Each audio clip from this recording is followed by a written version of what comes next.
Bonjour à tous et bienvenue sur mon nouvel épisode de podcast. Donc je suis Elodie, vous me retrouvez sous le pseudo de Lollyhoop. Alors ici même sur YouTube, sur Instagram et sur Ravelry. Donc nous sommes aujourd'hui le 19 mars 2020. C'est mon 5e épisode de podcast et je le tourne dans des conditions un peu particulières puisque comme vous êtes au courant, nous sommes en période de confinement. Donc c'est le 3e jour aujourd'hui et quoi qu'il en soit, j'avais prévu de tourner incessamment sous peu. Mais je me suis dit que ce serait vraiment la bonne occasion de tourner puisque beaucoup d'entre vous ont plus de disponibilité pour regarder, peut-être même s'ennuient un petit peu puisque les journées peuvent paraître longues lorsqu'on est enfermé chez soi. C'est vraiment pas une période évidente, surtout que le printemps a décidé de pointer son nez juste au moment où on est confiné à la maison, donc c'est vrai qu'on n'a qu'une envie, c'est d'aller prendre l'air, d'aller se promener avec les enfants, d'aller faire le tour des parcs, tout ça. Mais quoi qu'il en soit, pour la sécurité de tous, pour le bien-être de tous, il faut s'obliger à rester chez soi. C'est pas des mesures qui ont été prises pour embêter les gens, c'est pour notre bien-être.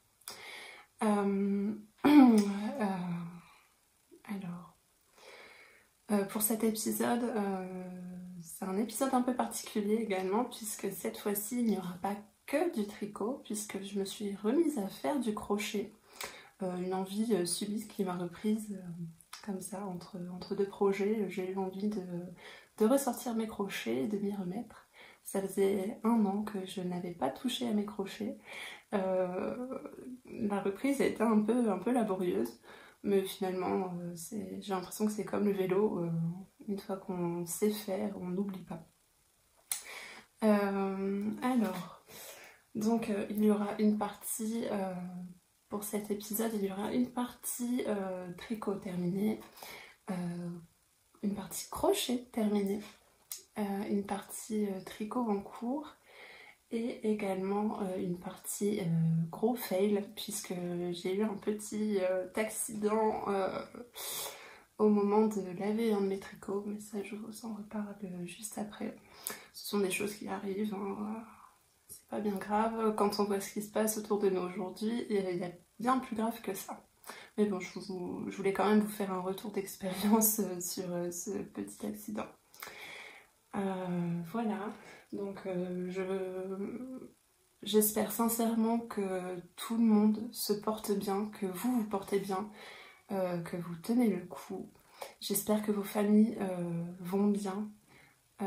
C'est vrai que c'est dans ces moments-là qu'on comprend l'importance d'avoir la santé. Vraiment,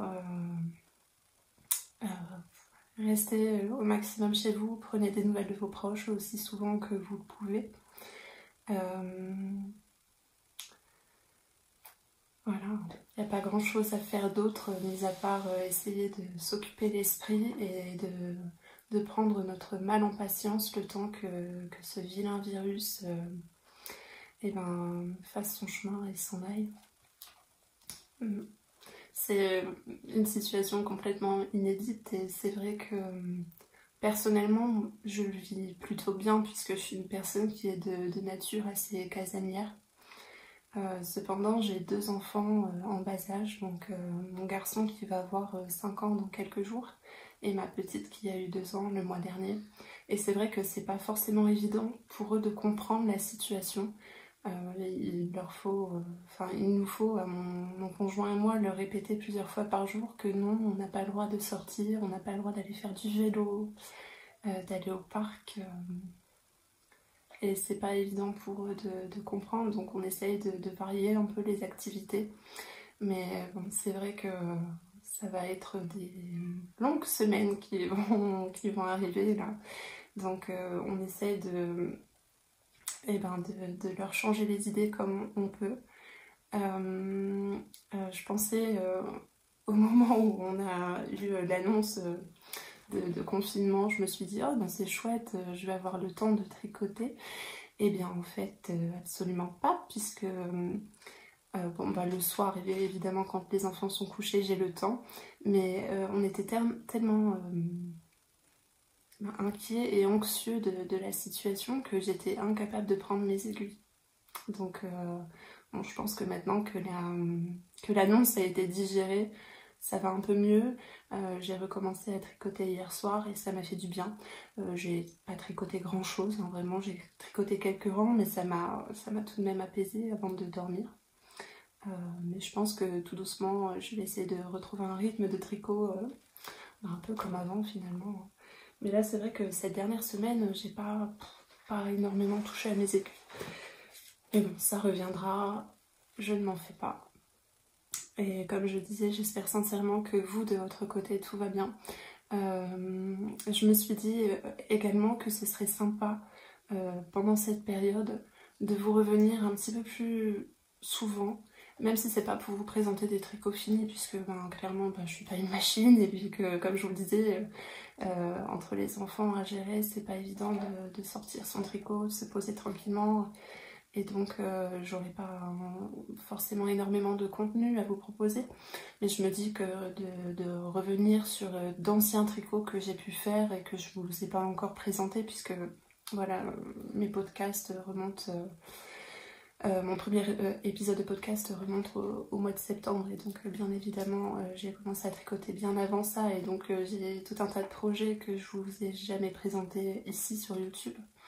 Donc je me suis dit que ça pourrait être sympa de ressortir de mes placards d'anciens tricots, de vous en parler, de voir avec vous comment ils ont vieilli, puisque ça reste important aussi de montrer ça. C'est bien de montrer un tricot fini, tout beau, tout propre, sans bouloche, mais un tricot ça vieillit, et pourquoi pas parler de l'entretien des tricots, de comment on peut faire pour réparer certaines choses.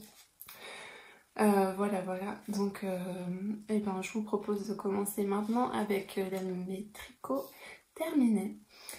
Alors, en tricot terminé, j'en ai un à vous montrer. Je vous en ai parlé lors de mon dernier épisode. J'avais commandé la laine,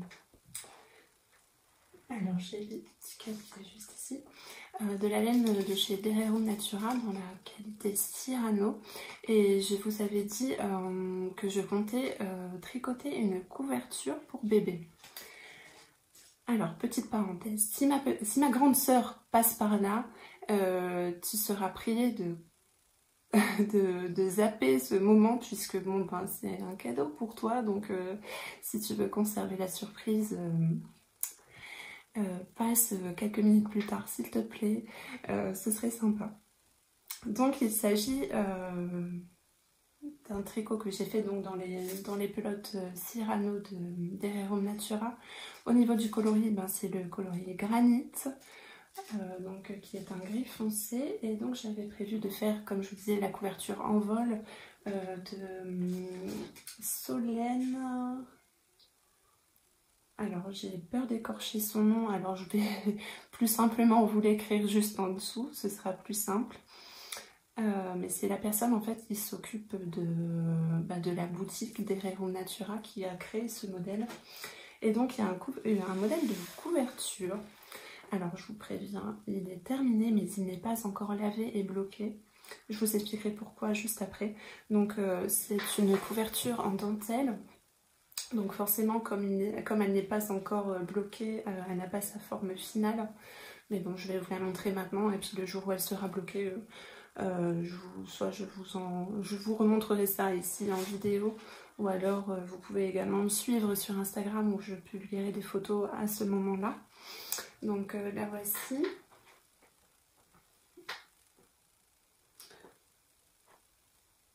Voilà. Donc une petite couverture pour bébé,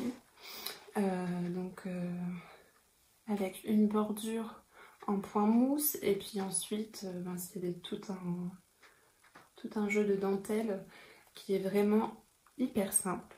Je suis vraiment pas une pro de la dentelle, j'en ai très peu fait jusqu'à présent, ou alors vraiment des dentelles très simples. Là c'est un plus gros morceau. Mais vraiment la dentelle reste vraiment très simple et très abordable même pour une débutante, je pense. Puisque en fait, mis à part des mailles endroit jetées, GGT et mailles ensemble, il n'y a pas vraiment de difficulté dans ce modèle. Le modèle est assez concis, enfin le patron en lui-même est assez concis, mais en même temps, il n'y a pas... J'ai pas grand chose à dire sur ce modèle, il est vraiment très bien fait.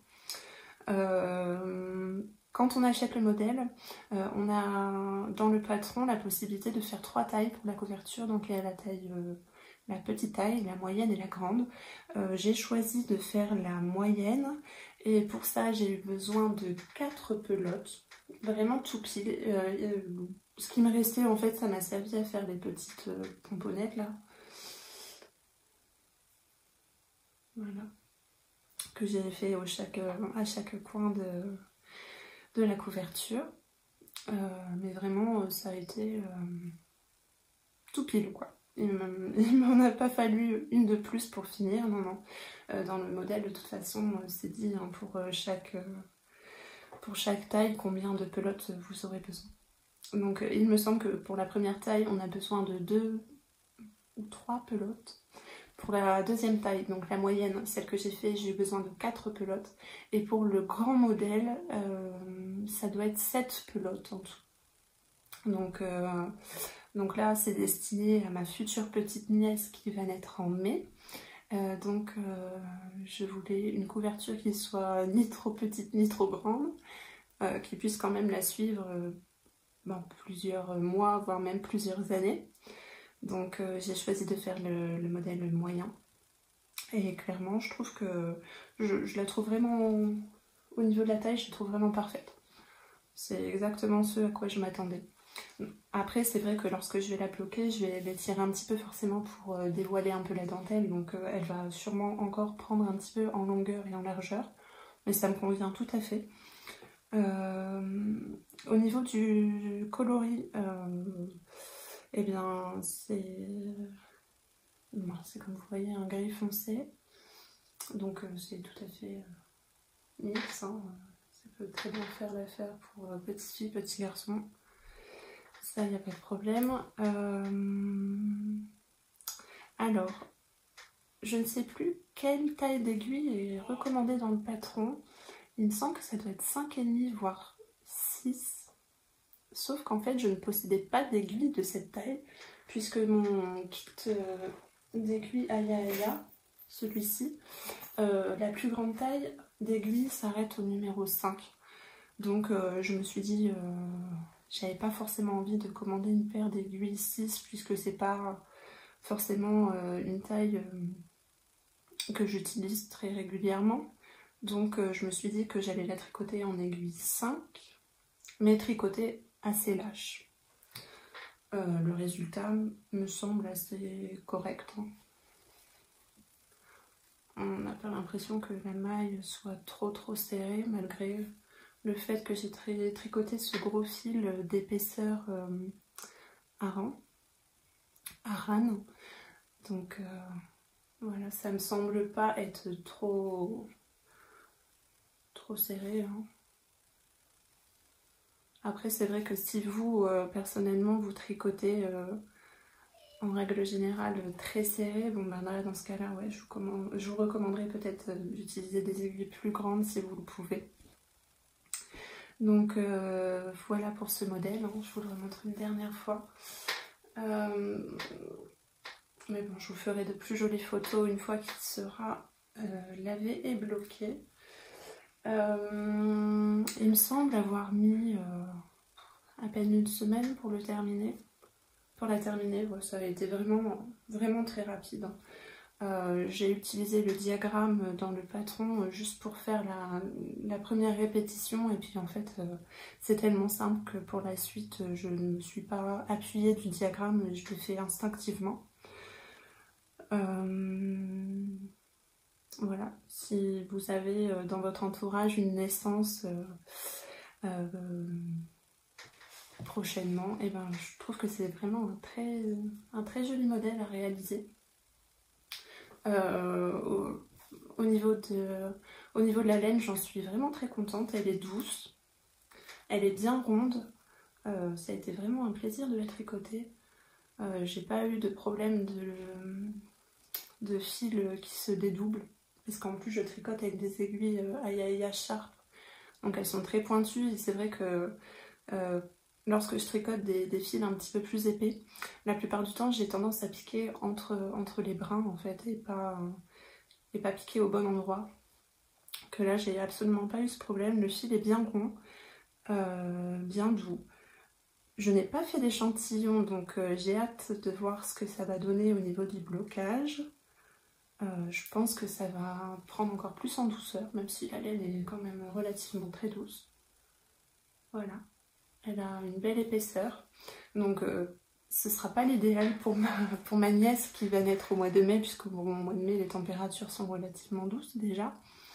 Mais je me dis que bon, le matin, si elle part se promener avec maman en voiture ou quoi, ou caisse, c'est vrai que tôt le matin il fait encore un peu frais, donc pour la couvrir dans la poussette ou dans le siège auto, je pense que ce sera pas mal.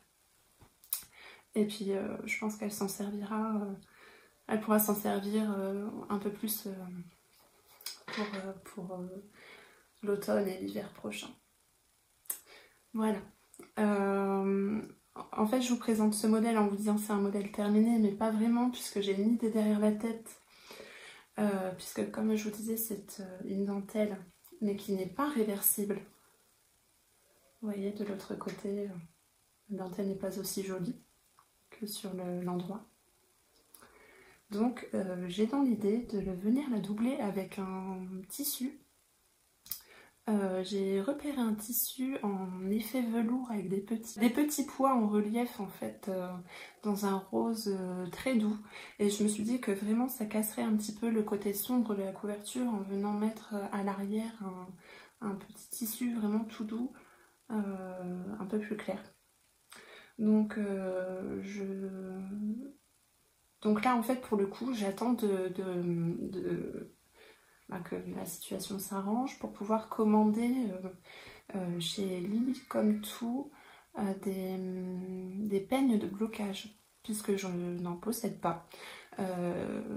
Vous savez probablement, moi j'ai tendance à tricoter énormément de pulls et de gilets, que ce soit pour moi ou pour mes enfants, et donc en fait quand arrive le moment de les laver, de les mettre en forme, je n'utilise pas d'épingles ou de peignes de blocage, hein. Je trempe je lave mon ouvrage, je l'essore bien et je le pose à plat. Je lui donne à peu près la forme finale qu'il doit avoir, sans pour autant venir le bloquer vraiment avec des outils, hein. Je le laisse juste à plat faire sa vie, et juste je lui donne à peu près la forme qu'il est censé avoir. Et donc en fait je ne suis pas équipée encore de peine de blocage, et je me suis dit que pour cette couverture ça pourrait quand même être pas mal, vu que voilà, il y a de la dentelle, donc il va falloir quand même un peu étirer. Donc si on veut une bien jolie forme, je pense qu'avec les peignes ce sera beaucoup mieux.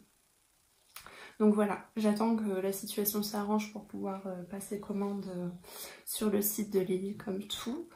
Et donc une fois que ce sera fait et donc que la couverture aura ses dimensions finales, à ce moment-là je pourrai prendre les mesures et commander le tissu dans le métrage dont j'aurai besoin. Voilà.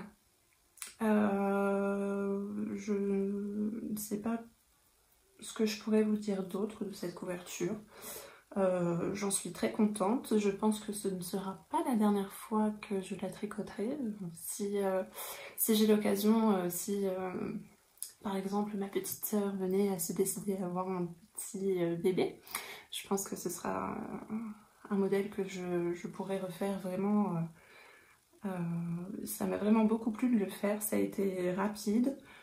Sans difficulté, c'est pas du total zéro cerveau puisqu'il y a une dentelle, donc il faut vraiment voir où on se trouve dans notre tricot, hein. Mais somme toute ça reste relativement simple. Voilà pour ce modèle, la couverture en vol. Donc lorsque j'aurai fait tout ce que je vous ai dit là auparavant, la bloquer, coudre la doublure, tout ça, je vous remontrerai ça parce que je pense que ça va vraiment être très très joli. Et donc pour la couverture, au niveau du prix de la laine, alors les pelotes de Cyrano sont affichées au prix unitaire de 11,10 € actuellement sur le site. À savoir qu'à certains moments de l'année, vous pouvez bénéficier d'une réduction. J'ai profité en tout début d'année, donc juste après la nouvelle année, d'une promotion de 10% sur toutes les fils confondus en fait. Donc j'ai de mémoire, il me semble avoir payé à peine plus de 10 € par pelote. Donc en gros, la couverture m'est revenue à 40 €. Le prix du modèle, c'est un modèle que vous pouvez d'ailleurs, je vous ai pas dit, mais trouver directement sur le site de Dererum Natura. Ou alors vous pouvez trouver et l'acheter également sur Ravelry. Et donc le modèle... Alors j'ai vérifié que sur le site. Sur le site, il est affiché au prix de 3,90 €. Sur Ravelry, je n'ai pas vu si c'était plus cher. Probablement puisqu'il y a une taxe supplémentaire lorsque c'est sur Ravelry. Enfin, je vous dis peut-être des bêtises, hein, je me trompe peut-être. Mais en tout cas, 3,90 € pour une couverture déclinable en 3 tailles différentes, je trouve que c'est très abordable. Comme je vous disais, il y a des chances que je la refasse dans le futur. Donc vraiment 3,90 €, je trouve que c'est vraiment très accessible. Au niveau du prix des laines, comme je vous disais, c'est 11,10 €. Et pour la taille que j'ai fait, il m'a fallu 4 pelotes. Donc en tout, la couverture m'est revenue à moins de 50 €. Donc pour une couverture tricotée main de cette qualité-là, je trouve que c'est un prix très bon, très juste. Voilà pour ce modèle, je pense vous en avoir fait le tour. Si jamais j'ai oublié de vous dire quelque chose, n'hésitez pas à aller voir dans la barre d'infos juste en dessous. La plupart du temps, je vous mets tous les liens vers les sites dont je vous parle. Et également, j'ai commencé, je vous disais la dernière fois que j'avais comme résolution de mettre à jour mes projets Ravelry. J'ai commencé, donc maintenant lorsque je vous présente un modèle, je vous mettrai directement le lien sur ma page projet Ravelry pour que vous puissiez voir. Comme ça, au cas où, si j'ai oublié de vous dire quelque chose en vidéo, vous pouvez retrouver toutes les informations sur ma page projet. Voilà pour ça. Et donc ensuite, j'aimerais vous parler de crochet. Alors, comme je vous disais, j'ai eu envie de crocheter. Ça faisait plus d'1 an que je n'avais pas crocheté. Et en fait, ça me manquait un petit peu. Je me souviens que j'avais un peu délaissé mes crochets puisque le mouvement de crochet me déclenchait des tendinites encore plus que le tricot.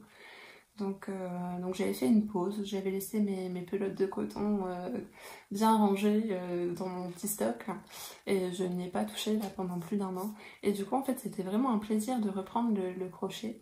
Donc au début ça a été un peu fastidieux, je dois dire, de reprendre ses repères, tout ça. Mais bon, après, une fois lancé, ça va tout seul. Hein. Comme je vous disais, c'est comme le vélo, ça ne s'oublie pas. Et donc, j'ai eu envie de crocheter un amigurumi.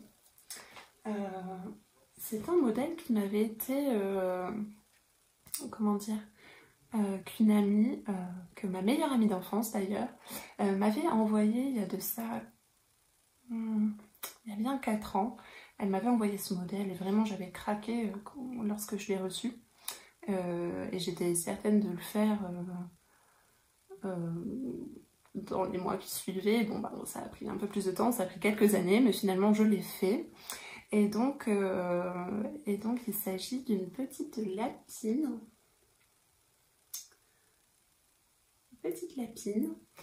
Alors, elle répond au nom de Lulu Tulip. Alors, c'est un modèle d'Alexia Giraud. Vous pouvez le retrouver sur Ravelry et c'est un modèle qui est gratuit, vraiment. Quand j'ai vu que c'était un modèle gratuit, j'étais vraiment étonnée parce que, ben voilà, c'est quand même quelque chose assez travaillé. C'est une belle pièce, je trouve. Et donc, c'est également un cadeau pour ma future nièce, donc pour le mois de mai. Je me suis dit que ça ferait une super jolie petite décoration pour sa chambre, vu que sa chambre est dans les mêmes couleurs. Et donc c'est le modèle Lulu Tulip. Donc lorsque vous téléchargez le PDF du patron, oh là là, j'y vais trop. Lorsque vous téléchargez le PDF du patron, en fait vous avez inclus deux versions. Donc il y a une version de la lapine avec la robe et une autre version où elle porte juste un tutu. Donc là c'est la version Lulu Tulip et l'autre version c'est Lulu Tutu. Voilà. Et en faisant des petites recherches, j'ai également vu qu'il y avait une autre version, enfin un autre patron, je sais pas s'il a dû sortir un peu après, c'est la version Lulu Papillon. Et en fait c'est un petit lapin avec un joli nœud papillon, vraiment très très mignon, qui peut être vraiment sympa à faire pour accompagner la petite demoiselle Lapine. Vraiment, je trouve que c'est des modèles qui sont vraiment très très réussis. Je vous mettrai, pourquoi pas, une photo du modèle.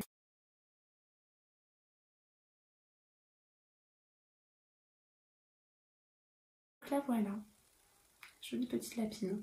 Donc j'ai pas mesuré, mais bon, elle est quand même, vous voyez, hein, par rapport à ma tête, elle est quand même assez grande quoi. Alors, pour réaliser cette petite mignonnerie, j'ai utilisé des pelotes de Drops.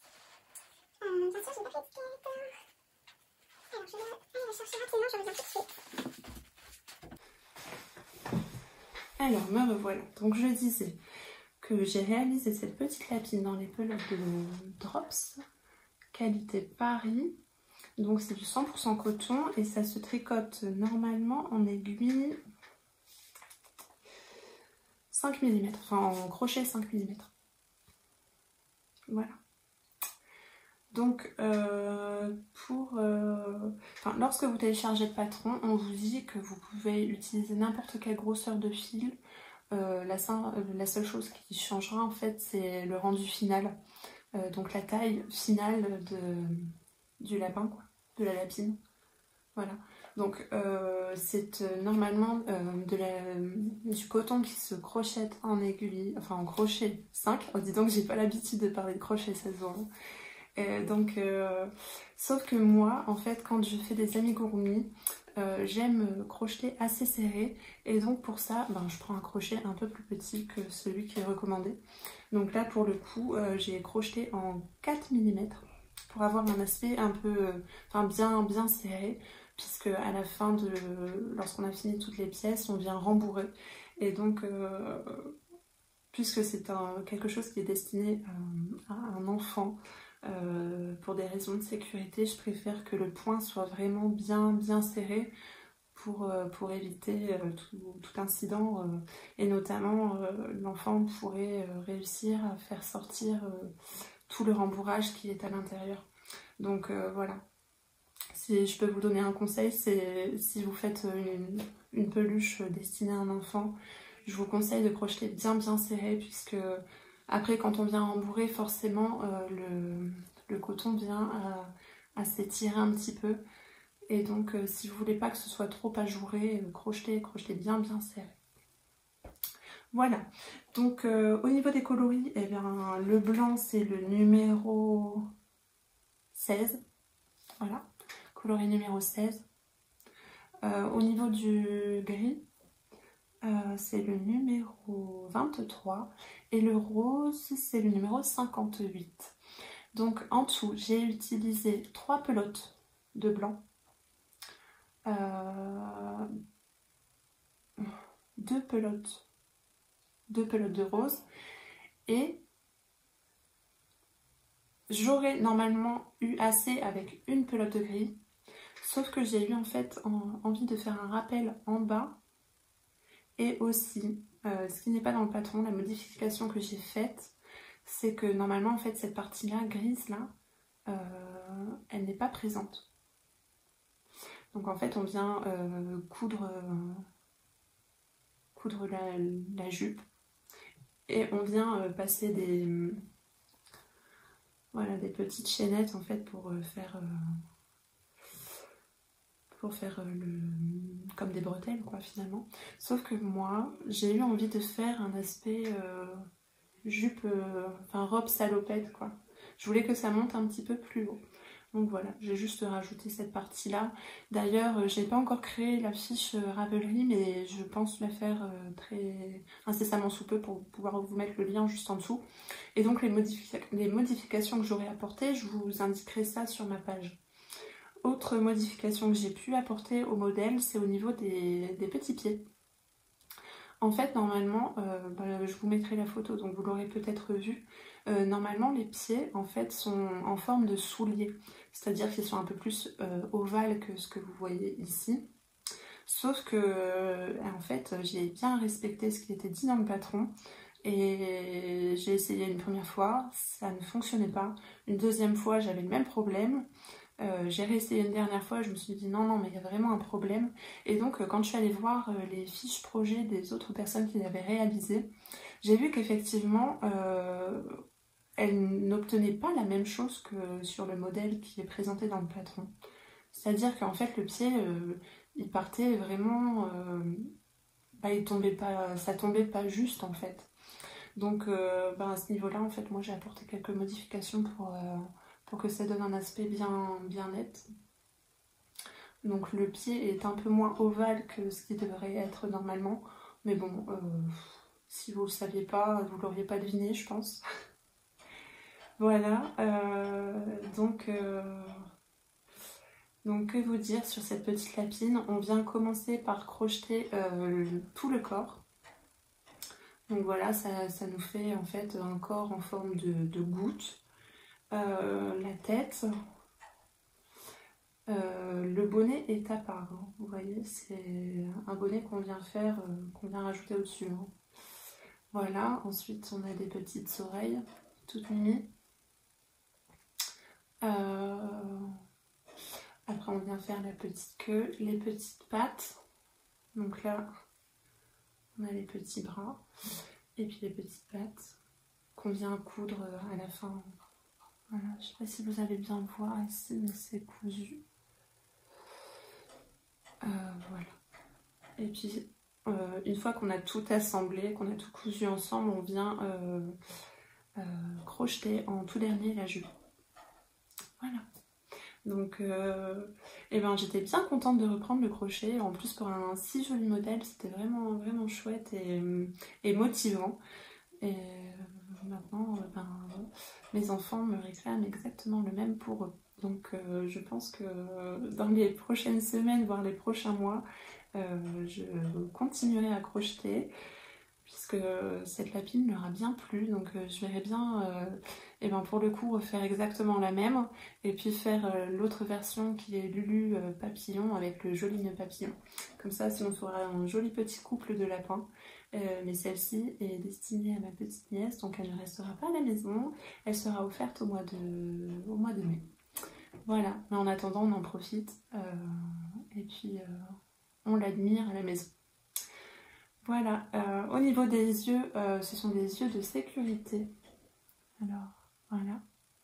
Donc il n'y a aucun danger, hein. Vous pouvez tirer dessus, il n'y a pas de problème, ça tient vraiment bien en place.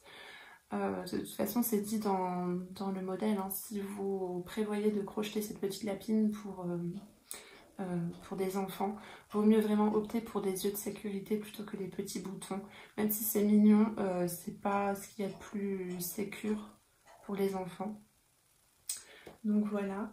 Au niveau du rembourrage que j'ai utilisé, c'est un rembourrage que j'ai commandé sur Amazon. Alors je sais pas si j'aurais pu en trouver ailleurs, probablement que oui.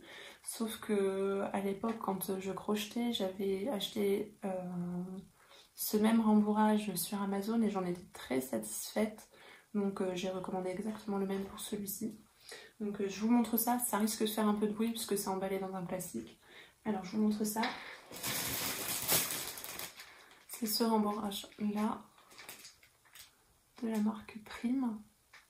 Donc là on a 250 grammes et pour remplir cette lapine de belle taille, déjà j'ai utilisé, j'ai pas pesé exactement combien de grammes j'ai utilisé, mais je dirais que j'ai utilisé à peu près à peine un tiers du sachet. Donc j'ai de quoi faire encore deux lapins de cette taille là avant de venir à bout du sachet. Donc le sachet je l'ai payé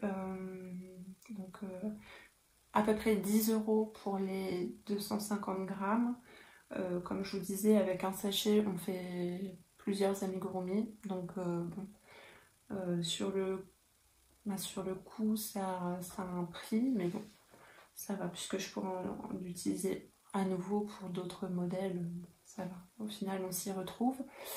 Concernant les pelotes de Drops, actuellement sur le site de Kalidou, c'est là où je commande mes pelotes de Drops, elles sont affichées au prix de 1,16 €. Hors promo c'est 1,55 € et moi je me souviens que bon, celles-ci je les ai depuis très longtemps, ça fait peut-être 2 ans qu'elles sont dans mon stock et je me souviens qu'à l'époque je les avais payées 99 centimes pièce. Donc en tout j'en ai eu pour prix du coton, j'en ai eu pour moins de 12 €, même moins de 10 €, voilà. Et puis ben, après il faut rajouter à ça le prix du rembourrage quoi. Mais bon vraiment je trouve que pareil, au niveau du prix, ça reste très, très abordable. Hein. Et c'est un coton qui est d'une très bonne qualité, qui est très solide, que j'utilise pour tous les amigurumi que j'ai pu faire jusqu'à maintenant. Comme je vous le disais, c'est bien solide, ça tient dans le temps. Au niveau du lavage, je vous avouerai que je n'ai pas encore tenté l'expérience. Faudrait voir ce que ça donne, mais est-ce qu'il est conseillé quelque chose? Non, c'est du coton, c'est tout. Ah si. Ah si, apparemment on peut le laver jusqu'à 60 degrés. Et bon, je ne l'ai pas encore passé au lavage, puisque bon, bah, c'est vrai qu'avec le rembourrage, ça va demander un temps monstre de séchage. Je pense que le mieux pour laver ce genre d'ouvrage, ce sera peut-être en pleine canicule, ou je pense qu'en une journée, ce sera sec. Mais bon, là, en fait, les anciens ouvrages que j'ai fait, je les ai juste lavés en surface, histoire de les dépoussiérer un petit peu, mais c'est vrai que j'ai jamais tenté le coup de soit le passer en machine, ou alors de le faire tremper. Mais bon, jusqu'à maintenant, ça se passe bien. Je verrai si le jour où j'aurai vraiment pas le choix, je les passerai peut-être d'abord au lavage à la main avant de voir ce que ça pourrait faire en machine. Voilà pour ça. Et donc cette petite lapine, et ben, elle a été faite en une semaine. Et pourtant, comme je vous disais au début, j'ai eu un démarrage un peu difficile. C'est-à-dire que lorsque j'ai commencé à le crocheter, j'étais quand même assez tendue. Là, c'est mon premier essai en fait. J'étais assez tendue et en fait, je me suis retrouvée avec un corps vraiment tout minuscule comparé à la tête qui était démesurée par rapport au corps. Donc j'ai abandonné. Et puis au final, je me suis dit non, mais c'est pas possible, il y a un souci. Et je pense pas que le souci vienne du modèle, mais plutôt de moi.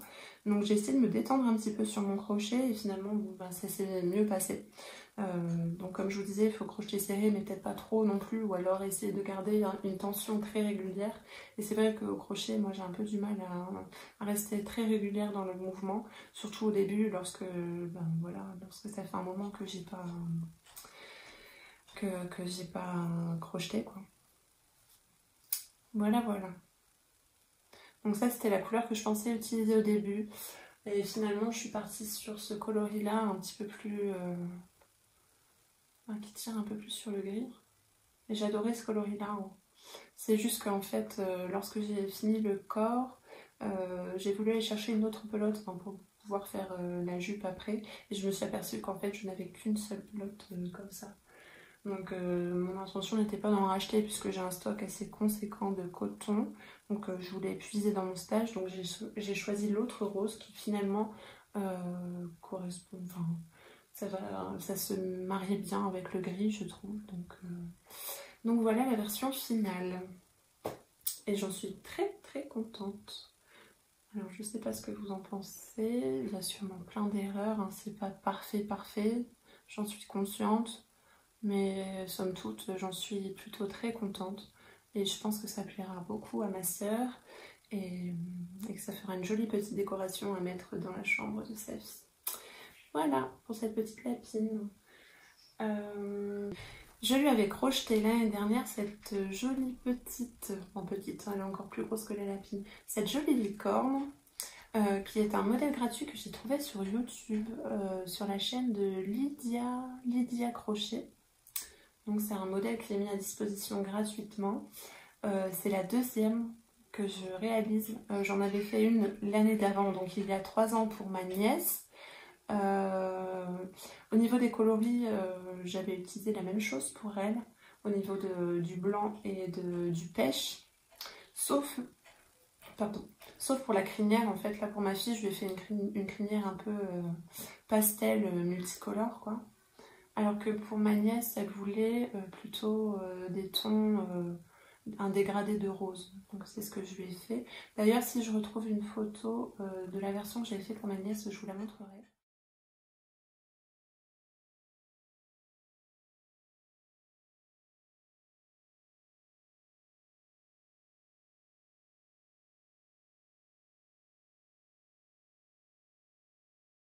Donc voilà, je l'ai trouvée mieux réussie, ma première version.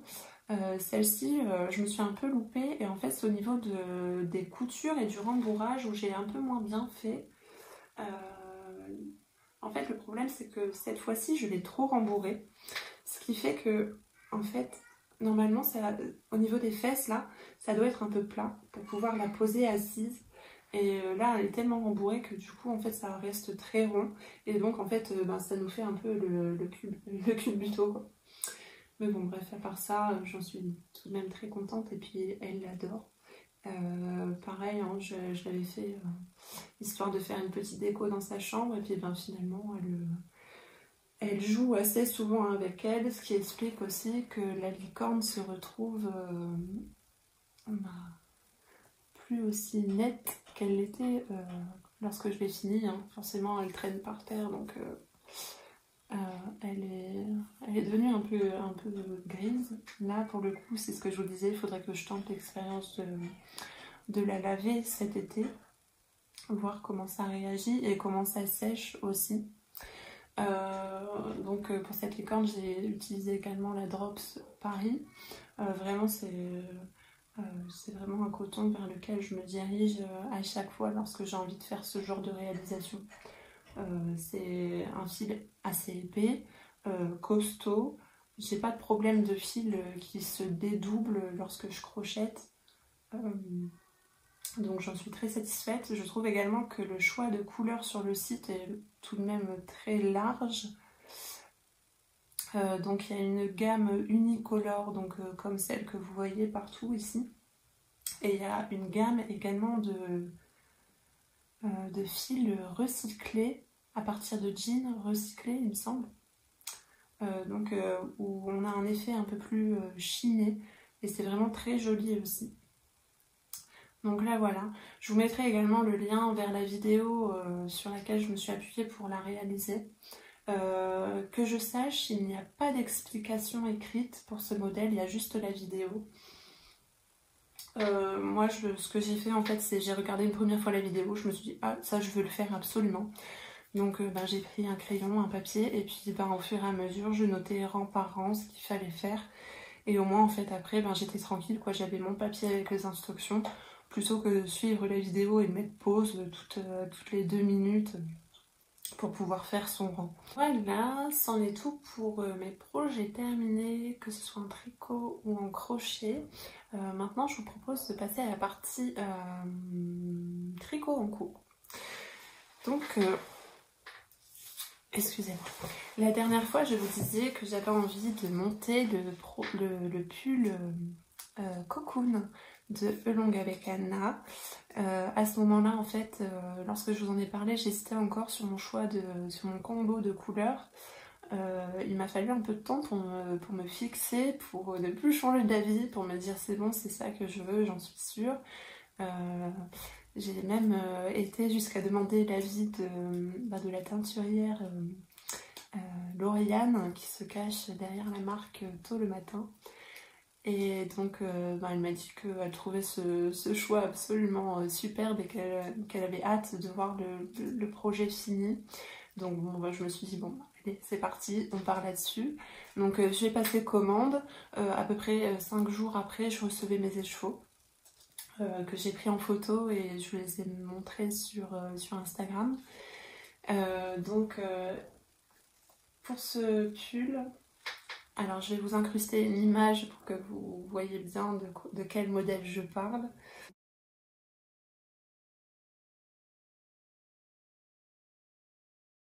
Donc c'est un pull tout simple en jersey qui se tricote en partant du bas vers le haut.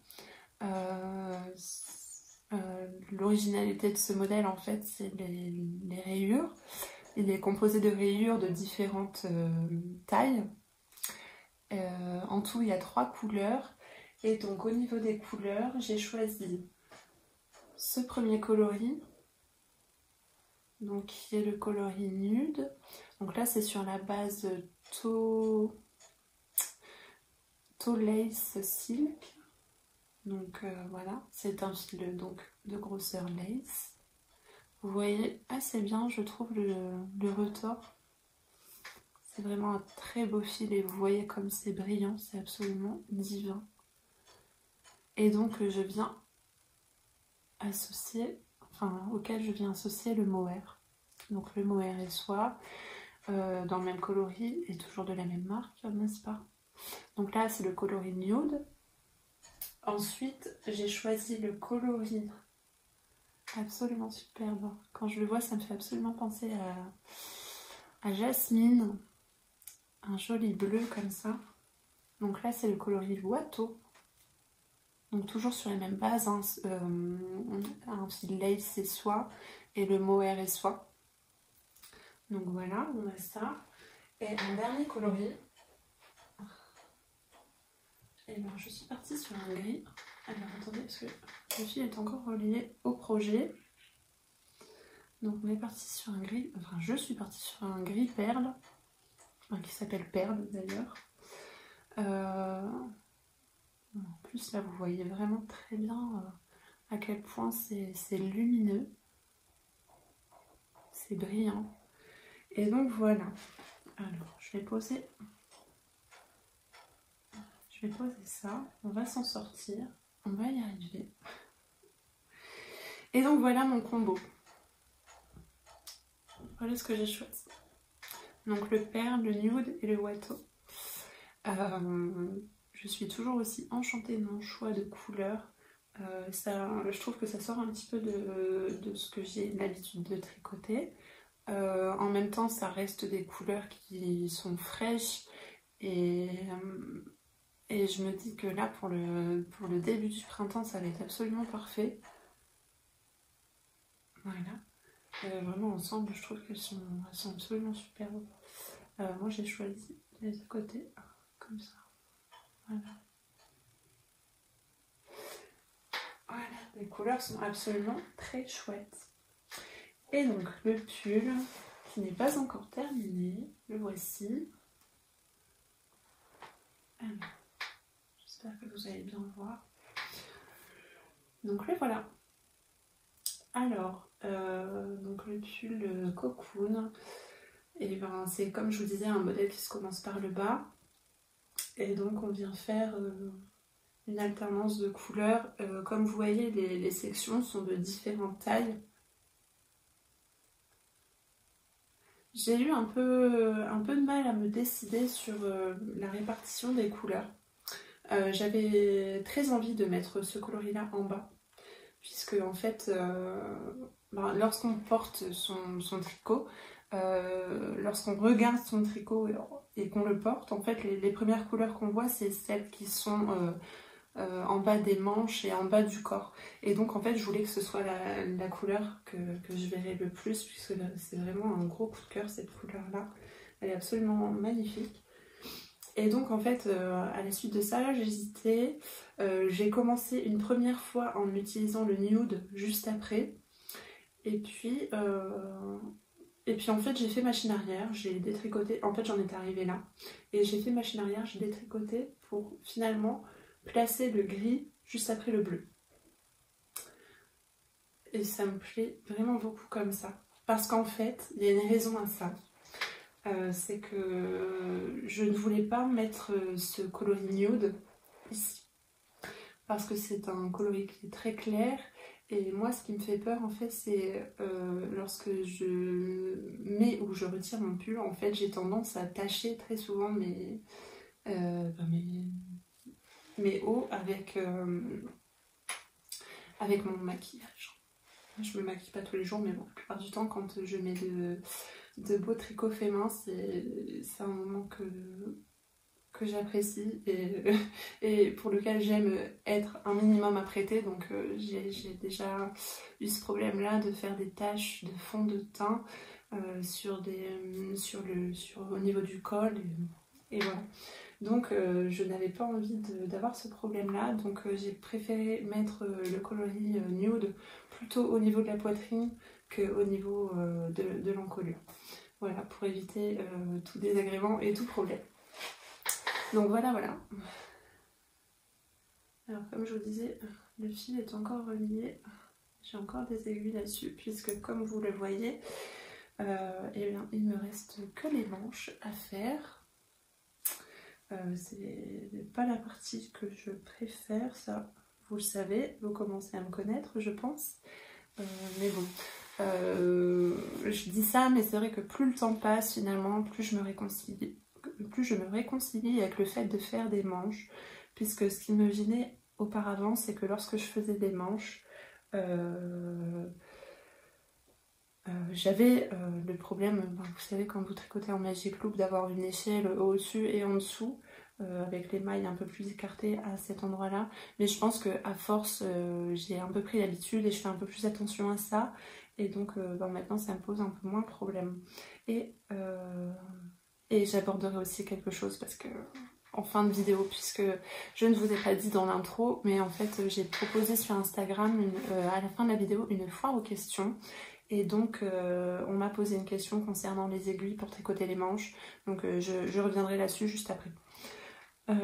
Et donc voilà, bon j'ai pas grand chose à vous dire, hein. Le modèle est très simple, mais ça me fait vraiment tout son effet, hein, les rayures comme ça. Je suis vraiment absolument conquise par mon choix de couleur. Alors bon voilà. Il me reste plus qu'à faire les manches et ce sera un projet qui sera terminé. En fait, quand j'ai reçu les échevaux, je les ai directement mis en pelote. J'ai commencé dans la foulée et je crois que j'ai terminé à faire le corps en moins d'une semaine. J'ai terminé de faire le corps. Bon après là on vient faire comme pour le pull RL, on vient faire un rabat à 3 aiguilles au niveau des épaules pour avoir une certaine solidité à ce niveau-là, hein. Au niveau de la couture, ça apporte un peu de solidité, même si le projet en lui-même est dans un mélange lace de 2 fils lace, donc au final c'est quelque chose qui est très, très vaporeux, très léger, donc mais bon là ça nous donne un petit peu un petit renfort à ce niveau-là. Comme sur le RL, on a également des rangs raccourcis au niveau des épaules, devant et derrière. Le dos est un peu plus haut, arrive bien en haut de la nuque et c'est un petit peu plus dégagé au niveau du cou. Voilà. Et donc oui, je disais, j'ai terminé le corps très rapidement et en fait j'ai mis le projet en attente pour pouvoir faire la petite lapine que je vous ai montrée juste avant, puisque en fait j'allais trop vite à mon goût. Voilà, comme je vous disais, j'ai reçu les échevaux, je les ai mis en pelote tout de suite, j'ai monté le corps et je me suis dit non, non, mais attends, tu vois ce que tu es en train de tricoter, c'est absolument divin. J'ai pas envie que ça se termine trop vite. Donc j'ai mis ça en attente. Et là j'ai repris hier soir, j'ai commencé la manche, enfin j'ai vraiment pas fait grand chose. J'ai juste commencé quelques rangs de la manche. Et c'est vraiment un pur bonheur de tricoter ces laines. C'est brillant, c'est doux, c'est léger, c'est absolument somptueux. Ce que je peux dire, c'est que j'ai trouvé le mohair un peu différent de ce que j'ai eu l'habitude de tricoter jusqu'à maintenant. Je vais vous montrer ça. Alors, je sais pas si vous allez voir. Je pense qu'il faut l'avoir dans les mains pour vraiment s'en rendre compte. Mais voilà, moi j'ai l'habitude de tricoter du mohair style celui de chez Drops. J'ai tricoté également le mohair de chez Yarn by Simone, que j'ai beaucoup aimé. Celui-ci, je le trouve un peu différent. Je trouve en fait qu'au niveau du duvet, là, des petits poils de mohair, en fait, je trouve que c'est encore beaucoup plus fin. Et du coup, ça apporte encore plus de douceur. Alors, je sais pas si je m'exprime bien, si vous allez comprendre là où je veux en venir. Mais en fait, ça donne un rendu encore plus... une maille encore plus définie. C'est vrai que lorsque je fais des projets en mélangeant du mohair, vous voyez le halo que ça donne. Et c'est vraiment chaque fil, chaque fibre est tellement fine, c'est tellement doux, mais j'ai jamais vu un mohair aussi beau. Alors, je sais pas si vous allez bien le voir, mais voilà, ça va être un vrai bonheur à porter, je pense. J'ai à la fois hâte de le terminer pour pouvoir le porter, mais d'un autre côté, voilà, j'ai envie de profiter encore du bonheur que ça me procure de tricoter cette merveille. Donc voilà, je vous ai pas dit, c'est un modèle qui se tricote uniquement avec des aiguilles 4. Vous n'avez pas besoin d'autres tailles d'aiguilles, si votre échantillon tombe bien évidemment. Mais au niveau de l'encolure, des côtes, du bas du corps, tout ça, ça se fait avec exactement la même taille d'aiguille. Donc voilà. Et puis bon, regardez le résultat. Vu que c'est des côtes torse, en fait ça resserre naturellement le projet. Donc on n'a pas besoin de changer de taille d'aiguille, en fait. Les côtes torse font le job. Donc voilà. Et j'ai hâte de vous montrer ça porté, fini. Et en attendant, ce sera mon petit réconfort du soir de sortir mon petit pull cocoon pour avancer tout doucement les manches. Pas trop vite parce que je vais en profiter encore un petit peu. Donc voilà pour les projets du moment. Donc comme je vous disais, j'ai eu tout récemment là, une période où j'ai eu un peu du mal à attraper mes aiguilles et puis me poser tranquillement pour tricoter.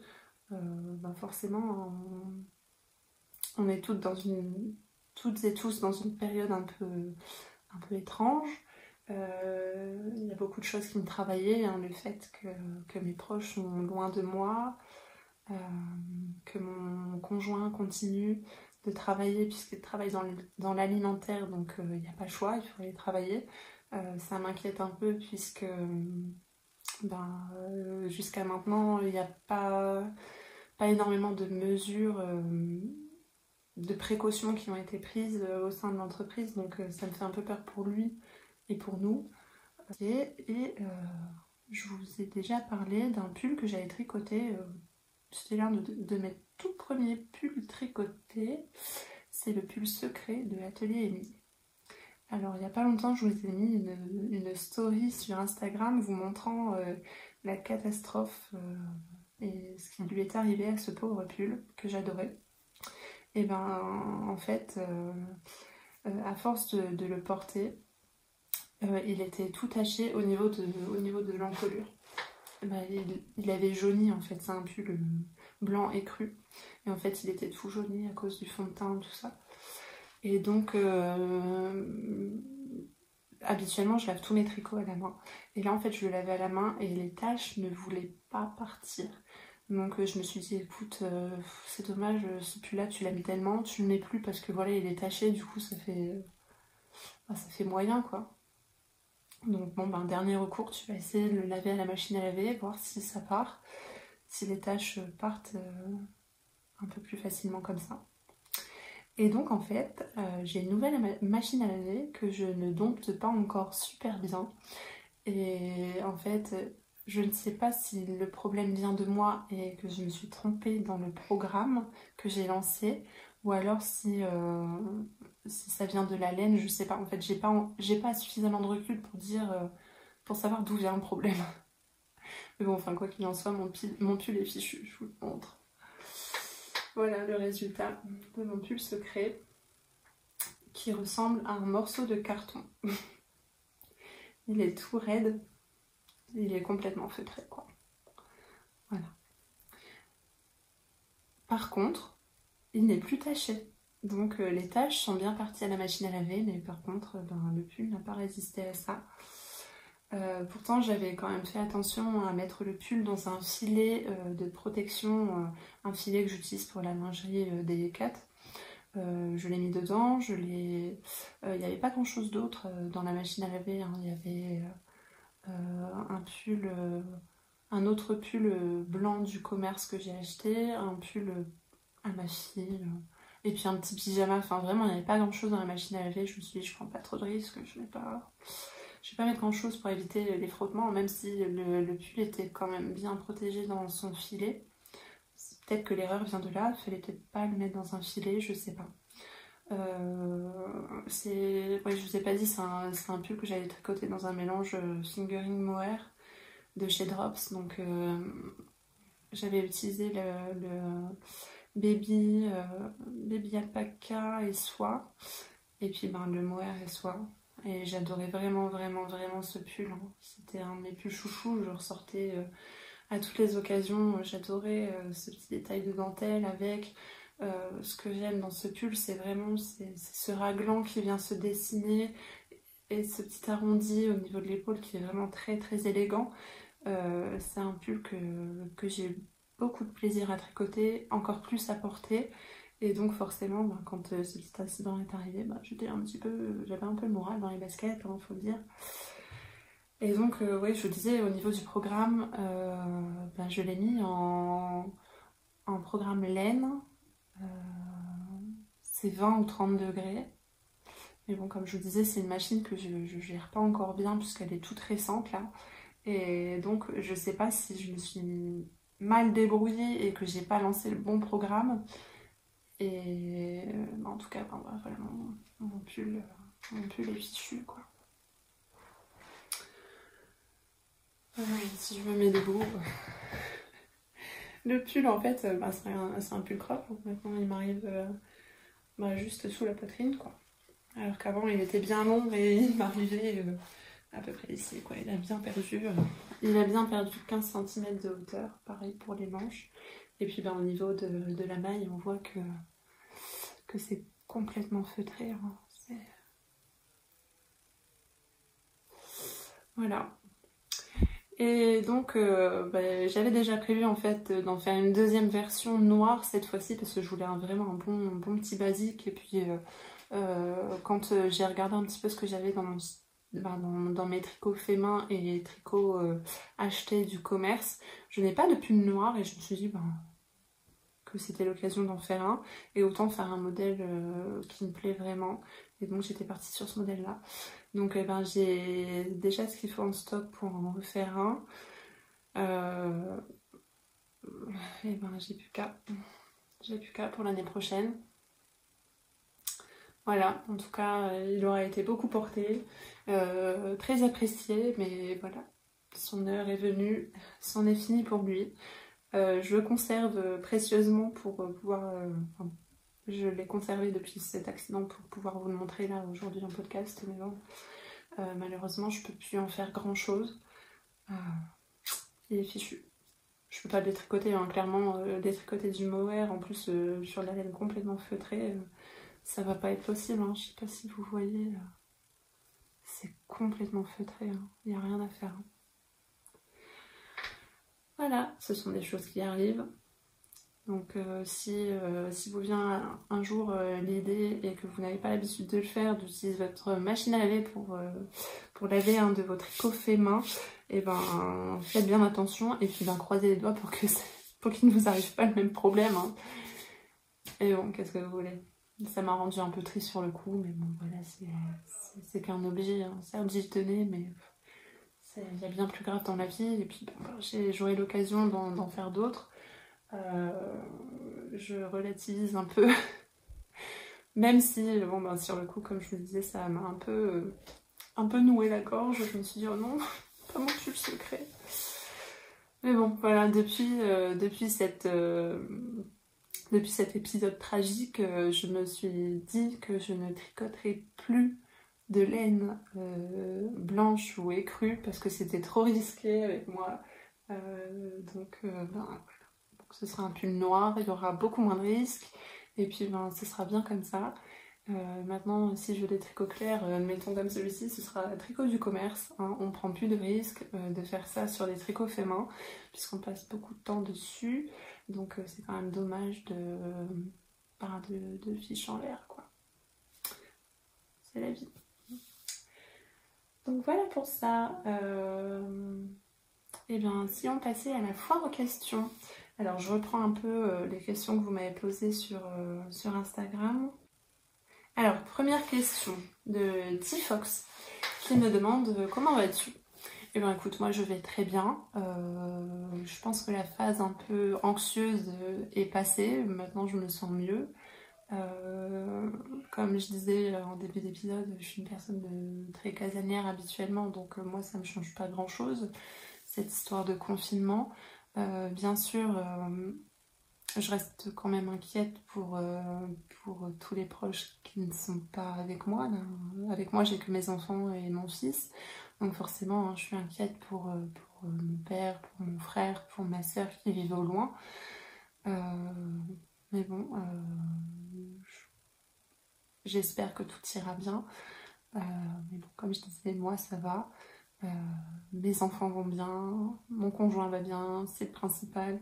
À partir de là, on va bien. Je pense qu'on n'est pas à plaindre.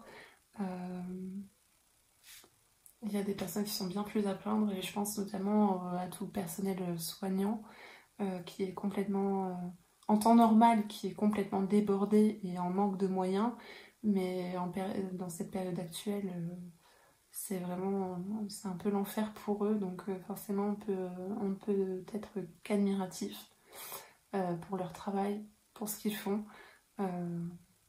Voilà, je pense que je peux pas dire grand chose d'autre. Je vais bien, je respire, j'ai de l'air dans les poumons, j'ai de quoi manger, donc je ne suis pas à plaindre. Et voilà, en plus j'ai de quoi tricoter, j'ai du stock, donc tout va bien pour moi. Mais merci de le demander, j'espère que toi tu vas bien aussi. Ensuite on a Nadou 92150 qui me demande à quand un podcast. Le voilà.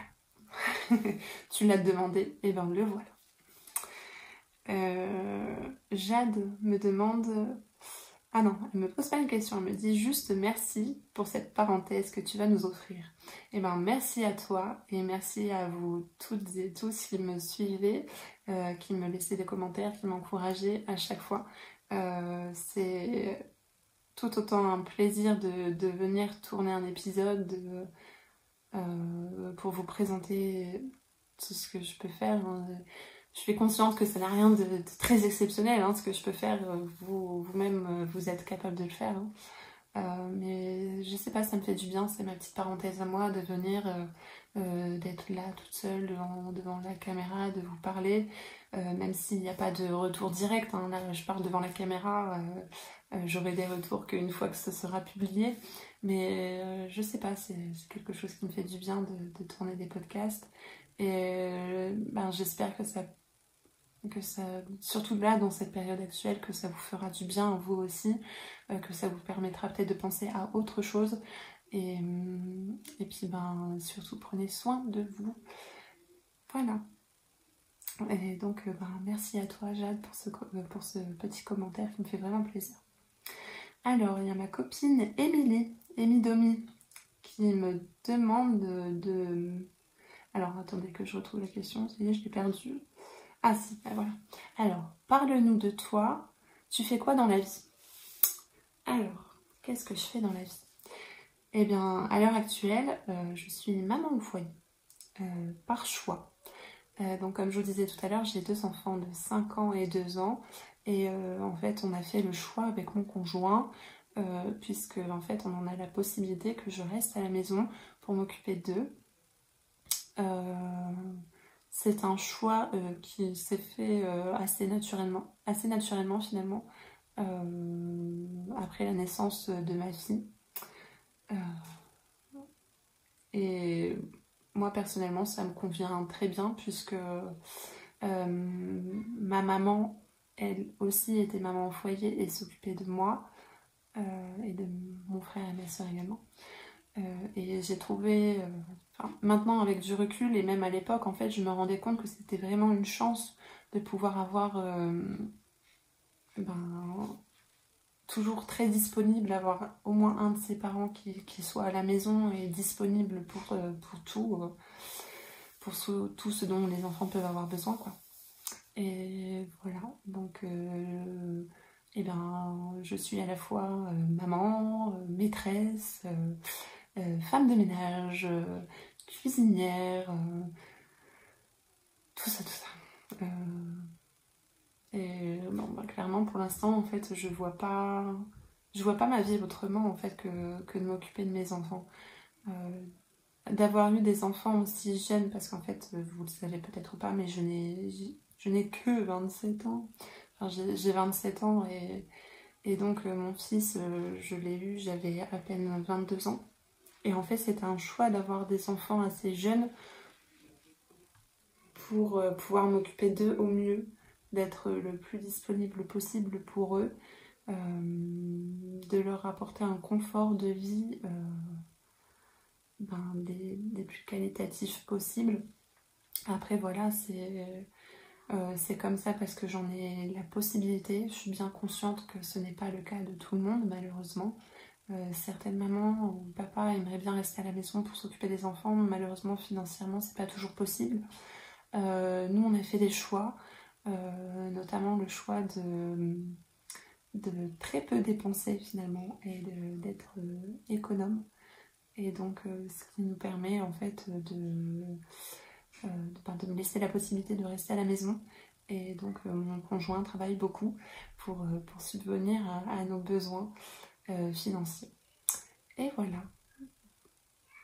Donc je suis maman au foyer. J'espère que j'ai répondu à ta question. Alors ensuite, on a Paulexine, donc Pauline, qui me demande: ton fils accepte-t-il encore de porter des tricots faits main? Alors je sais que ce n'est pas ton cas, je sais que c'est un petit peu la bagarre chez toi pour leur faire porter des tricots. De mon côté, mon fils, non, c'est pas un problème du tout. Il apprécie vraiment de porter des tricots et même lorsqu'il en porte quand il est à l'école, il est même content de dire que c'est maman qui lui a tricoté. Donc écoutez, j'espère que cette période va durer dans le temps et qu'il aura toujours autant de plaisir à porter des tricots que je peux lui faire dans l'avenir, même si je pense que cette période ne durera pas indéfiniment, clairement. Là, en ce moment, il me demande beaucoup de lui tricoter un pull, donc je vais voir. Là, on arrive sur la saison où les pulls, on va commencer à les ranger. Donc, ce sera peut-être plutôt pour l'automne prochain, mais je pense vraiment lui faire un petit pull pour lui faire plaisir. Mais bon, à ce niveau-là, non, j'ai pas vraiment de problème. Ma fille, c'est pareil. J'ai l'impression en fait qu'ils font pas trop. Mon fils un peu plus, mais ils font pas tellement trop la différence entre un tricot ou un vêtement du commerce ou un vêtement fait main. Donc non, je n'ai pas trop de problème à leur en faire porter. à mon plus grand bonheur, même si je dois avouer que ces derniers temps j'ai beaucoup tricoté, enfin ces derniers mois j'ai beaucoup tricoté pour moi et un peu moins pour eux. Mais bon, ça c'est des périodes, hein. Il y a des périodes où j'ai envie d'étoffer un petit peu ma garde-robe et d'autres moments où je leur fais des tricots pour eux. Ce qui est embêtant, c'est que bon, bah, ces petits loups-là grandissent assez vite et donc forcément bah, les tricots qu'on leur fait, ils ne peuvent pas les porter indéfiniment. Donc bon, c'est ce qui me freine un petit peu, hein, c'est me dire voilà, je leur fais un tricot, ils vont le porter quelques mois et puis après voilà, c'est fini parce que ça va être trop petit. Donc c'est ce qui me gêne un petit peu, mais non. Je vais voir, je vais probablement lui faire un pull ou deux pour l'année prochaine, enfin pour la fin d'année. Et puis ma fille c'est pareil, là il faudrait que je lui refasse aussi peut-être un petit gilet, parce que là son gilet rosa que je lui ai fait l'année dernière, j'avais fait exprès de le faire un petit peu plus grand, qu'elle puisse le porter un peu plus longtemps. Mais là on commence à arriver, les manches commencent à être un peu trop courtes, donc il va falloir que je voie ça et que je lui retricote un petit gilet. Mais voilà, sinon non, je trouve ça adorable de les voir porter des petits tricots que je leur fais. Bon après voilà, ça reste des enfants, ils sont pas aussi soigneux que nous, donc bon bah il faut pas faire ça avec des laines trop coûteuses, hein. Donc j'essaie de trouver des alternatives pour trouver des fils résistants, pas trop coûteux. Et puis mais non, sinon ça me fait vraiment plaisir de les voir comme ça. Voilà. Et donc ensuite il y a Soph Lesa qui me demande comment as-tu commencé à tricoter et depuis quand es-tu accro? Alors, ça c'est une question que j'avais déjà abordée lors de mon tout premier épisode, il me semble. À confirmer. Enfin bref, je vous en reparle maintenant, c'est pas grave. J'ai commencé à tricoter lors de ma première grossesse. En fait, j'ai eu 2 grossesses assez difficiles où je ne pouvais pas trop... Ben, surtout la deuxième en fait. Mais enfin, la première, elle a été difficile surtout les 3 derniers mois, enfin le dernier trimestre, où je ne pouvais plus trop me déplacer. Donc en fait, il m'a fallu trouver quelque chose pour m'occuper. Donc bon, ben, les séries télé et les films, ça va bien 5 minutes. J'avais envie... je ressentais l'envie et le besoin de créer quelque chose, de faire quelque chose pour cet enfant à naître. Et en fait, au même moment, en fait, pendant ma grossesse, j'ai vu ma belle-mère, donc la maman de mon conjoint, qui tricotait des petits pulls et des petits gilets pour le bébé à venir, donc mon fils. Et je trouvais ça tellement, tellement mignon, tellement adorable que je lui ai demandé si elle pouvait m'apprendre à tricoter. Et donc elle m'a appris vraiment les bases de base, à monter des mailles, à tricoter à l'endroit et à l'envers. Et donc en fait je me suis un peu exercée à ça sans vraiment savoir où j'allais. Et donc en fait j'ai commencé comme ça grâce à ma belle-mère. Et puis ensuite par moi-même j'ai commencé à chercher des informations sur le tricot. Donc j'ai commencé à regarder des vidéos YouTube, à regarder des blogs, à m'intéresser de plus en plus à ça. Et donc c'est de là qu'est parti en fait un début de passion, même si c'était pas encore au point où ça en est aujourd'hui.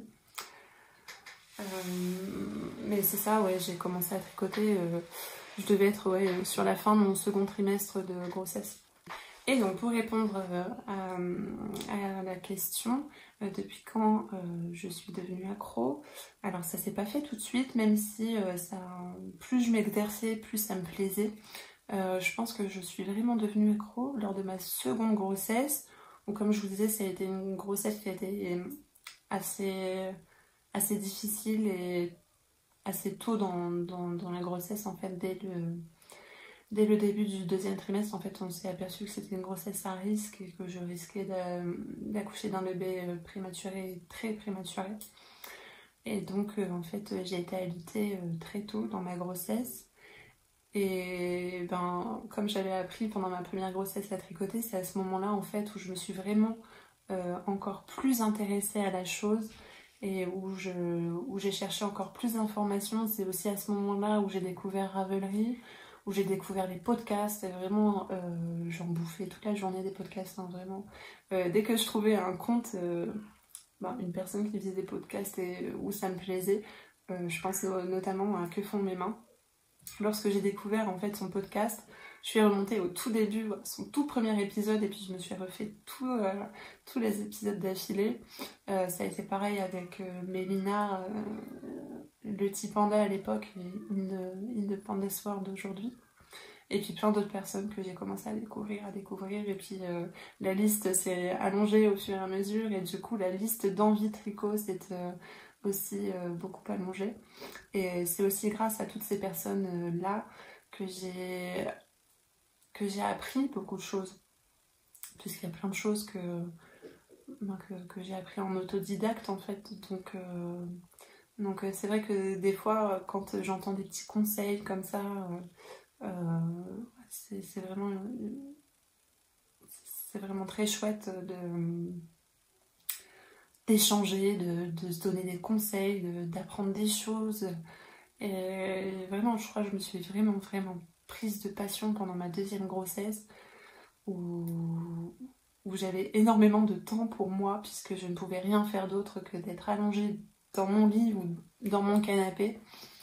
Donc c'est à ce moment-là que vraiment la mouche du tricot m'a piqué. Et depuis, il y a eu peu de périodes où je n'ai pas tricoté.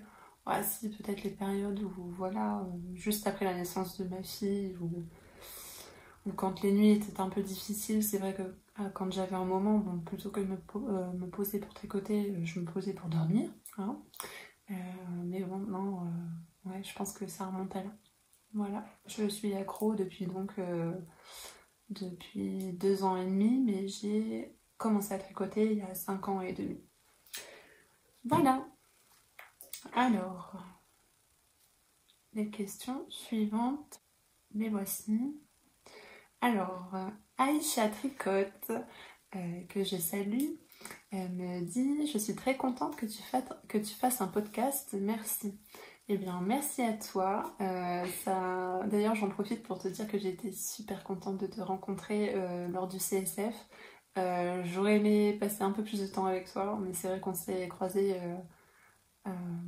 sur la fin en fait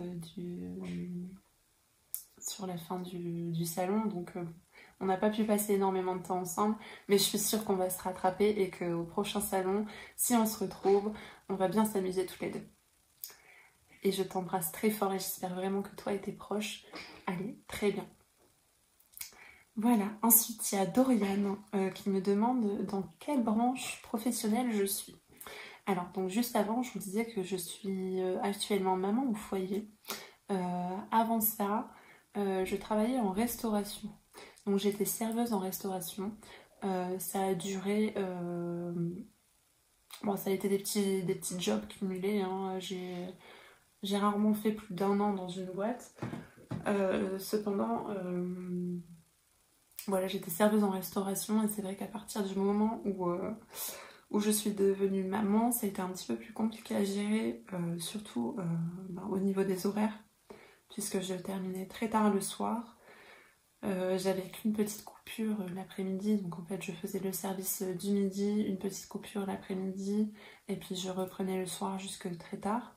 Donc c'est vrai que c'était pas facile à gérer. Donc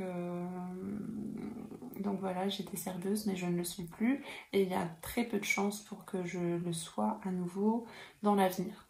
Puisque comme je vous disais, c'est un métier qui est très prenant au niveau des horaires et très fatigant aussi, je dois dire. Et donc c'est pas hyper compatible avec la vie de famille.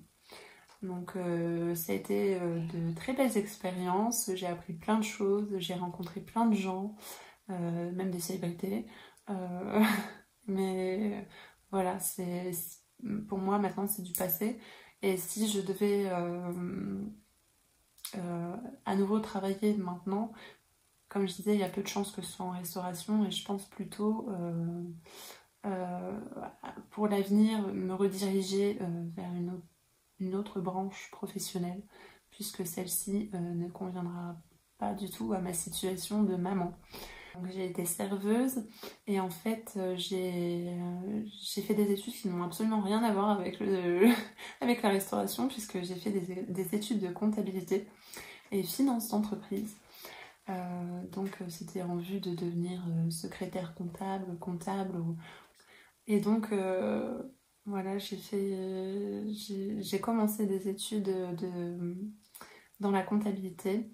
Malheureusement, je n'ai pas pu aller au bout de mes études puisque c'est en fait sur ma dernière année, c'est l'année où ben, malheureusement j'ai perdu ma maman et ça a été vraiment très très dur à surmonter pour moi.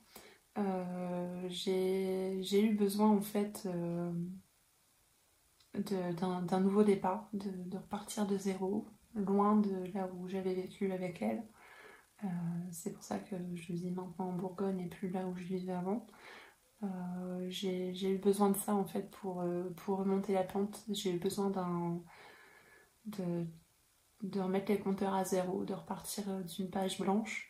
Et ça a été dur à surmonter. Ça a pris, je vais pas vous le cacher, ça a pris plusieurs années. J'ai vraiment eu beaucoup de mal à m'en remettre. Maintenant, je vais beaucoup mieux hein, par rapport à ça. Il faut bien faire son deuil un jour, même si c'est pas facile. Mais donc voilà, je faisais des études de comptabilité que j'ai abandonnées.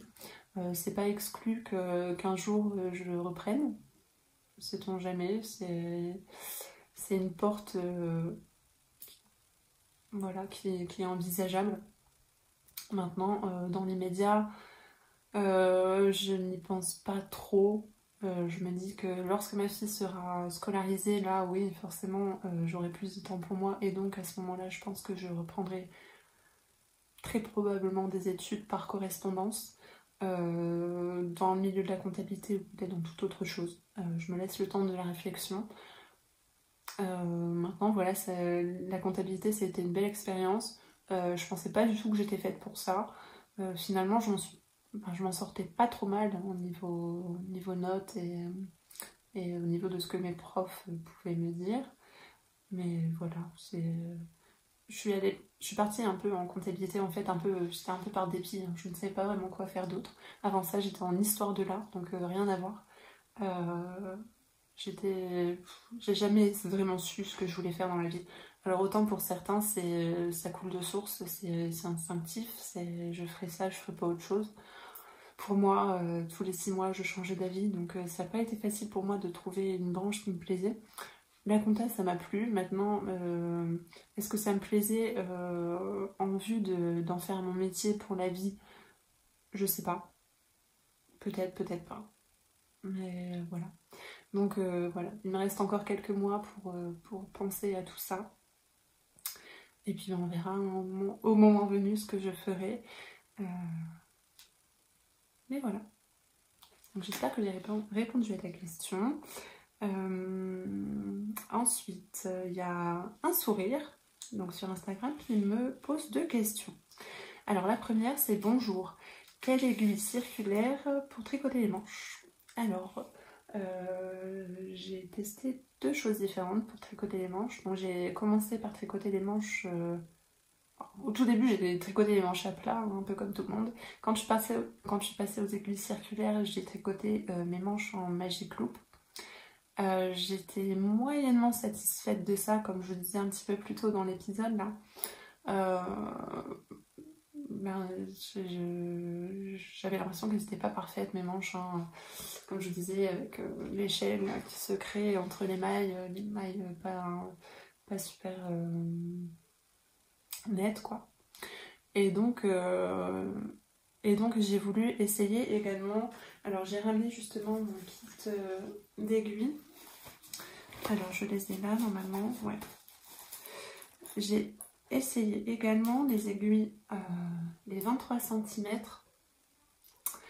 Alors quand je les ai reçues la première fois que je les ai utilisées, je me suis dit ah c'est génial, j'adore ça. Par contre, si je viens à faire une manche où je vais tricoter assez intensément que ce projet-là, je vais très facilement avoir mal dans le pouce et dans le poignet. Parce qu'en fait, au niveau du placement des doigts, je suis pas hyper à l'aise, pas autant à l'aise que quand j'utilise mes aiguilles interchangeables qui font à peu près 13 cm, où là j'ai vraiment l'espace pour bien positionner mes doigts. Donc au début j'étais assez satisfaite de ça, et finalement je me suis rendu compte que ça me causait vraiment des douleurs assez importantes au niveau du poignet. Donc j'ai essayé, vous voyez, là c'est les 23 cm, là ce sont les 30 cm, où on a des aiguilles qui sont légèrement plus grandes et coudées. Alors ça a été beaucoup mieux, j'ai ressenti beaucoup moins de douleur, sauf que pour les aiguilles 30 cm, j'arrive, quand je pars sur un pull ou un gilet raglant, j'arrive à tricoter à peu près jusqu'à ce niveau-là, mais après quand il faut faire au niveau du poignet, 30 cm c'est beaucoup trop large. Donc ça tire vraiment très fort sur les mailles, donc ça ne va pas. Donc finalement, je suis retournée sur le Magic Loop. Et je me suis dit non mais c'est pas possible, le problème vient de moi, je pense qu'il faut juste que tu t'entraînes pour avoir un résultat qui te convienne. Pas qu'il soit parfait, mais presque. Et donc, depuis mes essais avec les aiguilles 23 cm et 30 cm, je suis repassée finalement au Magic Loop. Et petit à petit, je me réconcilie avec cette technique. Et finalement, avec un peu d'entraînement, ça va tout seul, quoi. Donc voilà. Voilà ce que j'utilise pour faire mes manches. Et donc, ta deuxième question... Rebonjour, as-tu des exemples de patrons pour couverture de baptême ou autre? Alors il y a la couverture que j'ai présentée tout à l'heure, la couverture en vol qui est vraiment un patron que je conseille vraiment, que je peux vraiment te conseiller. En plus pour un baptême, voilà, tu pourrais le faire blanc ou écru, ça serait vraiment très joli. Sinon, la seule autre couverture que j'ai pu faire, c'est celle que j'ai fait pour ma fille, qui est celle-ci que je vous avais montrée il y a très longtemps sur Instagram. Je ne l'ai jamais montrée en podcast, en vidéo. Donc la voici. Alors je me cache derrière, j'espère que vous allez voir quelque chose. Et donc c'est une couverture que j'avais fait pendant ma deuxième grossesse pour ma fille. Alors le modèle c'est la Star Blanket. Le nom je vous l'écrirai en dessous parce que de tête je ne le connais plus. Donc comme vous voyez en fait c'est une couverture avec un rebord en point de riz. Et puis en fait sur le jersey on vient dessiner en fait des étoiles un peu dispersées, vous voyez. Voilà. Il y a plusieurs rangs d'étoiles. Voilà. Qui sont faites elles aussi en point de riz comme le rebord. C'est un modèle qui est aussi très très très chouette, hein. Après voilà, c'est selon ce que tu vas préférer toi, mais des modèles de couverture, je pense que sur Ravelry tu peux vraiment trouver ton bonheur. Celle-ci par exemple, c'est la Star Blanket, c'est un modèle que j'ai trouvé gratuitement sur Ravelry. Je l'ai juste adapté pour faire en fait une longueur un peu plus longue. Enfin ouais, c'est un peu plus long en longueur et en largeur. Au niveau du fil que j'avais utilisé, c'était de la Merino Extra Fine de Drops en gris clair.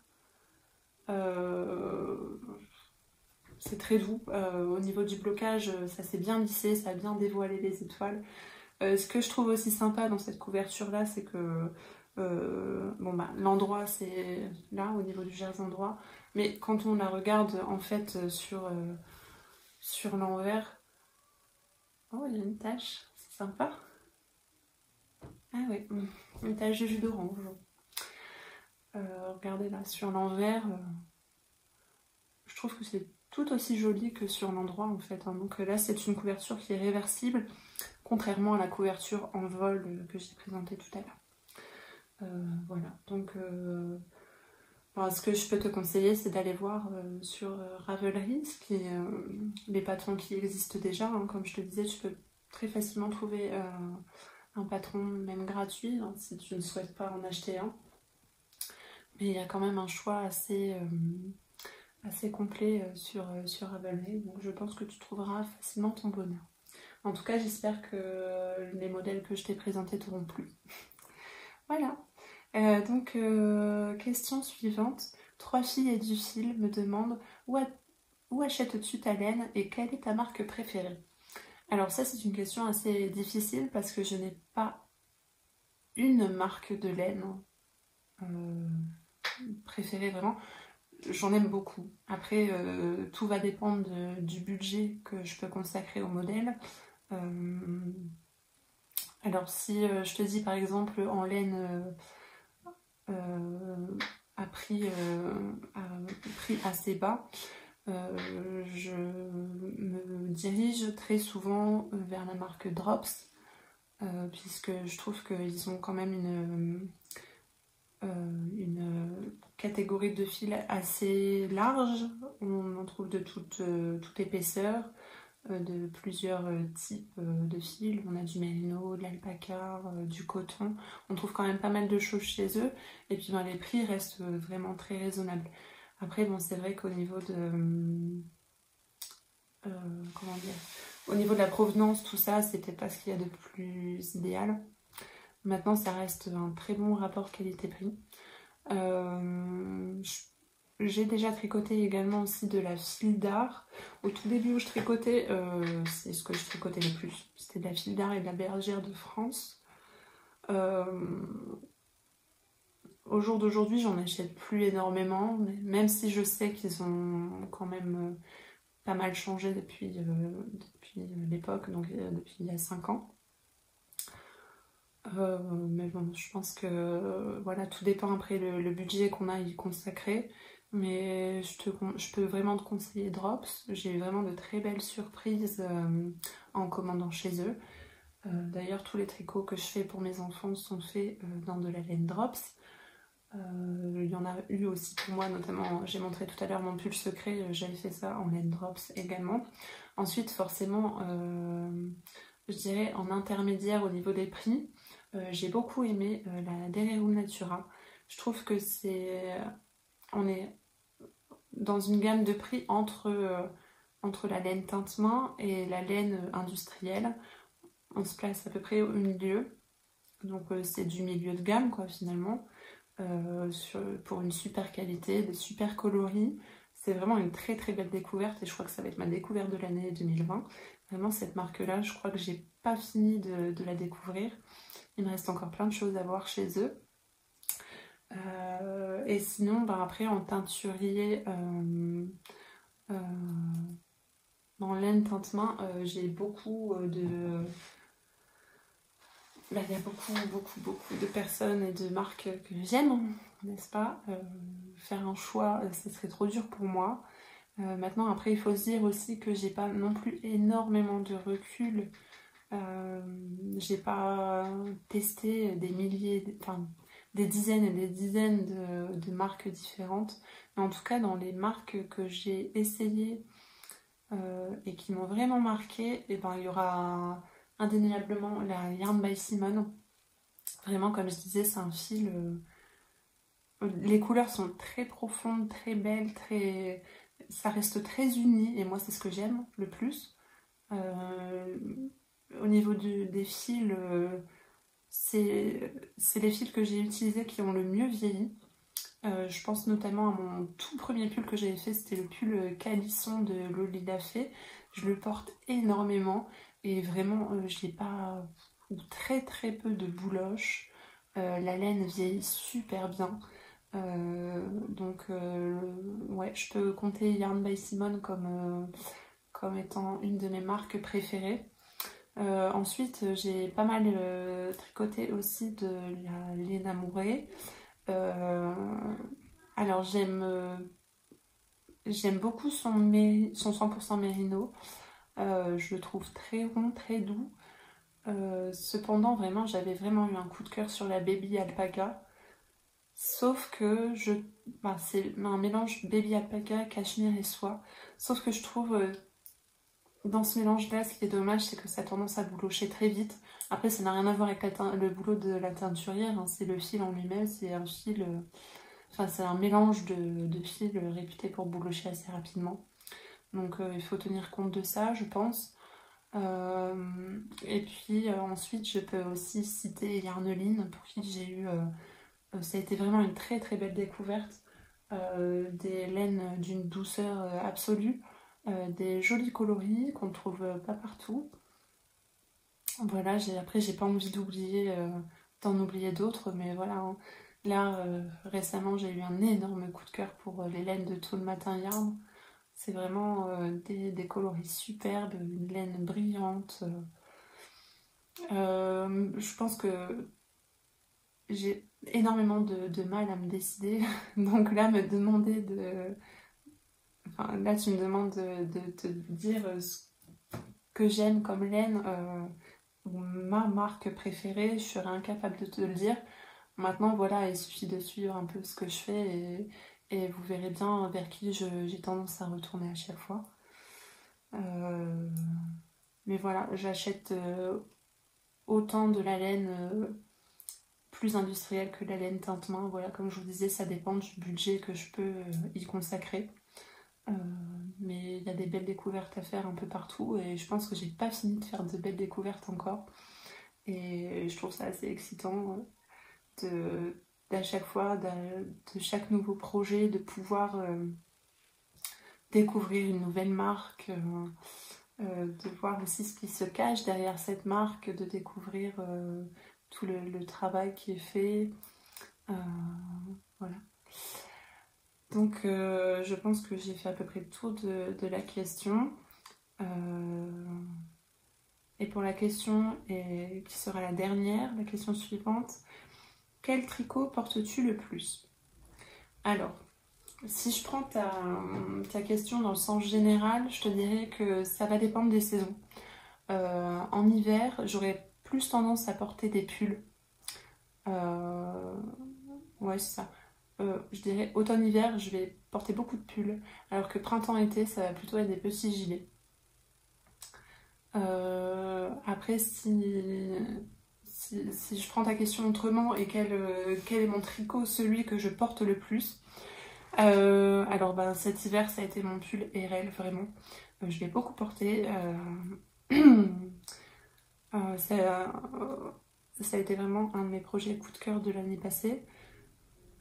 D'ailleurs, je vous l'ai dit au dernier épisode, ça y est, je dis n'importe quoi.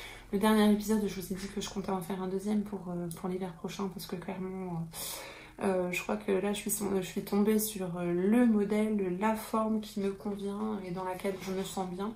Donc clairement, j'en referai un deuxième, c'est sûr. Et donc après, dans la catégorie plus gilet, c'est le gilet Margot, toujours de Longue avec Anna. Je l'ai énormément porté et j'ai prévu d'en faire un deuxième. Voilà, donc après voilà, en général tous les modèles que je tricote, je les porte. Mais bon, forcément, on a toujours des petits préférés. Et donc voilà, le pull RL et le gilet Margot restent vraiment mes chouchous. Et de toute façon, à partir du principe où vous me voyez tricoter une deuxième fois un même modèle, c'est que c'est mon chouchou de tous les temps. Donc ouais, comme je vous disais, le pull RL, je l'ai vraiment beaucoup porté. Et avant de faire ce pull-là, l'année d'avant et l'année encore avant, c'était le pull secret de Atelier Amélie que j'ai beaucoup porté et pour lequel j'ai eu un vrai coup de cœur. Comme je vous disais, j'aime sa forme, la forme de ses raglans.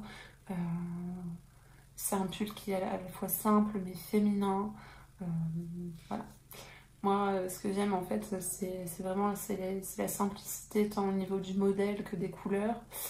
C'est ce que je vais porter le plus facilement. Après, quand il y a vraiment beaucoup de détails ou des couleurs un peu qui sortent un petit peu de ma zone de confort, je vais un peu moins les porter. Donc maintenant, c'est pour ça aussi que je réfléchis un peu plus à ce que je porterai pour coup sûr en fait. Hein. Je veux pas faire d'erreur comme j'ai pu faire avec certains tricots que je ne porte quasiment pas. Voilà, on passe énormément d'heures dessus à le tricoter, donc une fois fini, on veut le porter, hein. Si on ne le porte pas, c'est qu'il y a un souci quelque part. Donc maintenant, j'essaie de un peu plus réfléchir à ce dont j'ai besoin, ce dont j'ai envie, et surtout, ce dont je vais vraiment être sûre de porter, quoi. Bon, bah écoutez, je pense qu'on a fait le tour. Je vérifie un peu mes notes, voir si je n'ai pas oublié d'aborder un sujet. J'ai perdu mon calepin. Ah non, le voilà. Alors, je vous ai parlé de mon pull cocoon. Et bien écoutez, je pense qu'on a fait le tour pour aujourd'hui. Donc comme je vous disais, vous me direz si ça vous intéresse, vous, que je vous revienne assez rapidement pour faire le point sur mes tricots du moment. Je sais pas, admettons dans une dizaine de jours par exemple. Pardon. Dans une dizaine de jours, je sais qu'il va y avoir un modèle là, que j'ai testé qui va sortir, donc ce sera l'occasion de vous le présenter en vidéo et en même temps de vous montrer mon avancée sur mon tricot du moment.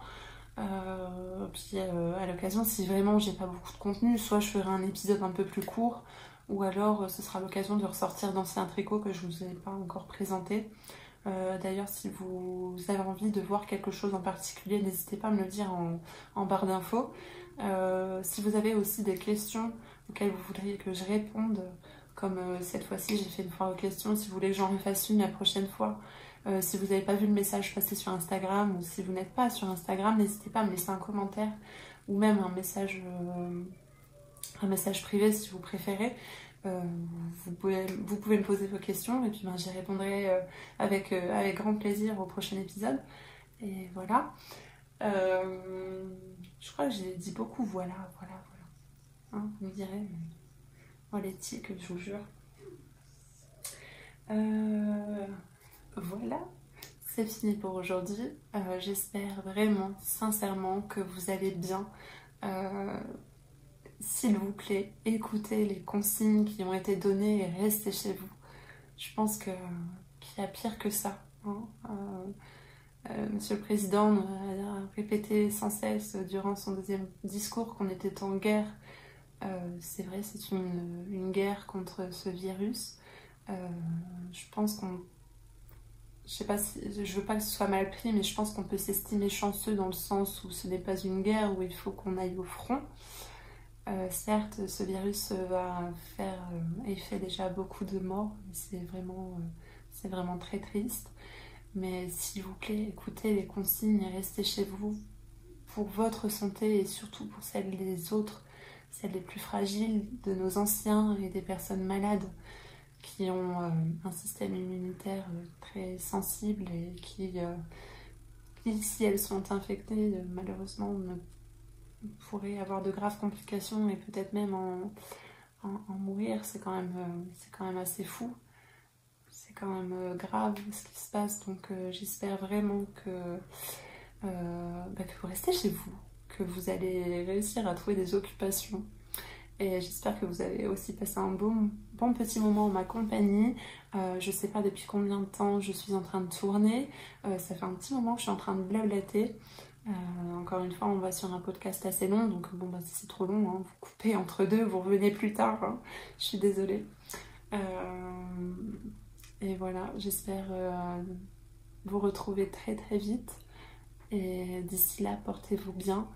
N'hésitez pas si vous ressentez le besoin à venir m'envoyer des petits messages en privé et tout ça. Moi, ça me fait toujours plaisir de discuter avec vous. Après, voilà, comme vous savez, les enfants sont à la maison, donc j'ai peut-être... il y a peut-être des moments où je vais pas vous répondre instantanément, mais je prendrai plaisir à vous répondre un peu plus tard quand ça sera plus calme. Je tenais aussi à remercier toutes celles et ceux qui se sont abonnés depuis la dernière fois et toutes celles et ceux qui nous suivent depuis le début. Merci beaucoup. Vous m'encouragez vraiment à chaque fois à faire plus, à transmettre, à partager avec vous, et je le fais vraiment toujours avec plaisir. Et voilà, donc je vous dis à tout bientôt. D'ici là, portez-vous bien et ciao.